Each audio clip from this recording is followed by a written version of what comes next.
মদের বোতল সাথে। খলিফা ডাক দিয়ে বলে, যুবক রে, তোর কানটা আমার মুখের কাছে। কানটা যখন উমর রাদিয়াল্লাহু তাআলা মুখের কাছে নিয়ে আসছে, খলিফাতুল মুসলিমিন ফিস ফিস ফিস ফিস করে ছেলের কানে কানে বলতেছে, যুবক, তুমি যে গোপনে গোপনে মদ পান করেছ, কসম আল্লাহর আমি কারো কাছে প্রকাশ করি না। খলিফাতুল মুসলিমিন কানটা বাড়াইয়া দিছে, বলো রে যুবক, কি বলবে? যুবক কানে কানে ফিস ফিস করে বলতেছে, ও খলিফাতুল মুসলিমিন, ওই দিন থেকে শুরু করে আজকে পর্যন্ত কসম আল্লাহ আমিও আর মদ পান করি না।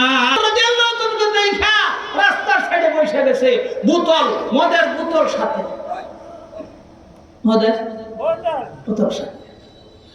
আল্লাহ রে, খলিফারে দেখে শয়তান যেন দৌড় দেয়।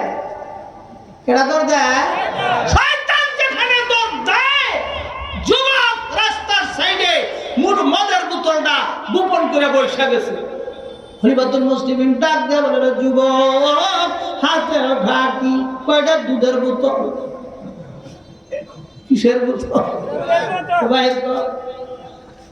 ভাই খলিফাতুল মুসলিমিন বোতল হাতে নিচ্ছে, দেখে গো সম্পূর্ণ দুধ। কি আগে কি আছে? এই দৃশ্য দেখার সঙ্গে সঙ্গে বাবারা এই মত করে যুবক মুসলমান হইয়া গেছে। যুবক ঘরের মধ্যে বসে বসে গোপনে মদ পান করতেছে। উমর রাদিয়াল্লাহু তাআলা ওয়াল দিন দেয়া ওর বাড়িতে গেছে, দরজা খুলে ভিতরে ঢুকছে, ঢুকে দেয় ছেলেটা মদ পান করতেছে। উমর দেখার পরে এই ছেলের অবস্থা কি হবে বলেন? হ্যাঁ, কিরে যুবক, কি করস? ওই মদ পান করি। কি করবো? মদ পান করতেছি ঘরের মধ্যে বসে। মদ পান করস, মদ তো হারাম, ওইটা তো আমিও জানি, এই জন্য গোপনে পান করতেছি। কিন্তু আমি তো গোপনে গোপনে ঘরে বসে বসে মদ পান করতেছি। আপনি তো ওয়াল ডিঙ্গাই আসছেন, আমার বাড়িতে আসছেন, কোনো অনুমতি নাই। একজনের বাড়িতে গেলে অনুমতি লাগে না? লাগে না। আমি গোপনে মদ পান করি, আপনি অনুমতি ছাড়া আমার বাড়িতে ঢুইকা আপনি প্রকাশ কইরা দিলেন। আমি তো দোষ করছি কয়টা? মদ খাওয়ার দোষ এটা জানি, কিন্তু আপনি আমার বাড়িতে ওয়াল ডিঙ্গাই আসছেন, অনুমতি ছাড়া আমার বাড়িতে আসছেন, আমি গোপনে খাইতেছিলাম, এটা প্রকাশ করে দিলেন। সাহস করে তো ছেলে কইয়া ফেলছে এই কথা। সঙ্গে সঙ্গে খলিফাতুল মুসলিমিন বাবা অর্ধেক পৃথিবীর খলিফা আজকে একটা মেম্বার সাহেব যদি এই কথা বলতো, কোনো যুবকে, কোনো মদখোর যুবককে যদি এই কথা বলতো, সঙ্গে সঙ্গে ওরে পুলিশে দিত না? দিত না? এমনি দিত না, লাইতে কত মেরে লইত। চিনস আমারে? চিনস? চিনস কেডা? চেহারাটা খালি দেখ, বাপ দাদার নাম বলে হেলাম, কি কর, কারে কি কর। খলিফাতুল মুসলিমের এই কথা শোনার পরে নিচের দিকে চেয়ে একবারে চুপ করে ছেলের বাড়ির থেকে চলে আসছে, চলে গেছে, একটা কথা বলে নাই। কিছুদিন পর খলিফা বয়ান করে, দেখে যুবক এক কোণারে দেখা যায়, ওই যুবকটা। কোন যুবক? যে ঘরে বসে বসে যে গোপনে গোপনে মদ খাইতেছিল।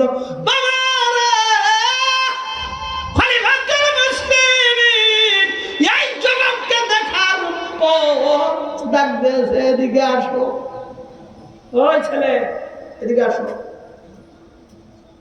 ছেলেটার অবস্থা তখন কেমন? ছেলে মনে মনে চিন্তা করে, আজকে সমস্ত মানুষের সামনে আমার খবর আছে না নাই? আমি ওই দিন আমার বাড়িতে আপনাকে অপমান করলাম, ওই দিন কিছু বলে নাই। আজকে যখন সুযোগ পাইছে সবার মাঝখানে বোধহয় আমার বিচার করবে।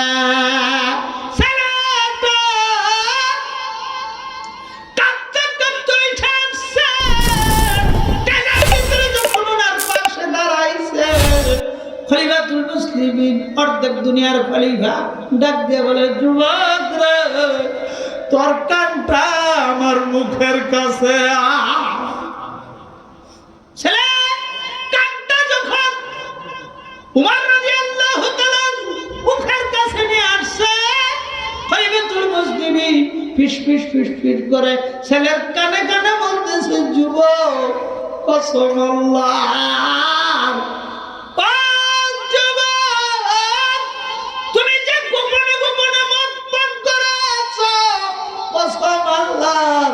আমি কারো কাছে প্রকাশ করি না। কারো কাছে যে চলে আসছিলাম, আছে না অনেকে আসলে দুনিয়া হত্যা ছড়ায়, জানেন অমুকের ফোলাটারে মনে করছিলাম যে বালা বুঝো কি